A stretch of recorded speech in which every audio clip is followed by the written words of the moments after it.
யாரா வேணாலும் இருக்கட்டு, உங்கள் லைஃப்பில் தரித்திரங்கிற வேற நான் பிடுங்குறேன். நான் சொல்கிறேன். நான் தான் சில நேரம் சொல்லுவேன், நீ நம்புறியோ இல்லையோ, நீங்கள் ஃபெய்த்தில் இருக்கீங்களோ இல்லையோ, I don't care about your faith, I care about my faith. எனக்கு உங்கள் விசுவாசமே தேவையில்லைங்க. நான் சொல்கிறேன், நீங்கள் நம்பணும்னு இல்லை, நம்பாட்டணும் ஒன்றும் இல்லை. வந்துட்டீங்கல்ல, உங்கள் லைஃப் மாறுதா இல்லையான்னு பாருங்கள். உங்கள் லைஃப் மாறுதா இல்லையான்னு பாருங்கள். உங்கள் சிச்சுவேஷன் மாறுதா இல்லையான்னு பாருங்கள். Because I know who I ஆம் இன் கிரைஸ்ட். நான் சொல்லுகிற அந்த வார்த்தை எவ்வளோ பவர்ஃபுல்னு எனக்கு தெரியும். ரொம்ப பிலீவ் பண்ணுவேன். அப்படி தான் சொல்லுவேன்.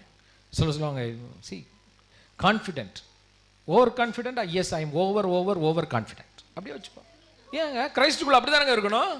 யாரு பா அவர் இருக்காரு உள்ள, நாம நினைக்கிறதா நடக்கும். என்ன வேணாலும் ஆகட்டுங்க. வீட்டில் சொல்லிட்டே இருங்க, நான் நல்லா தான் இருப்பேன்னு சொல்லுங்க.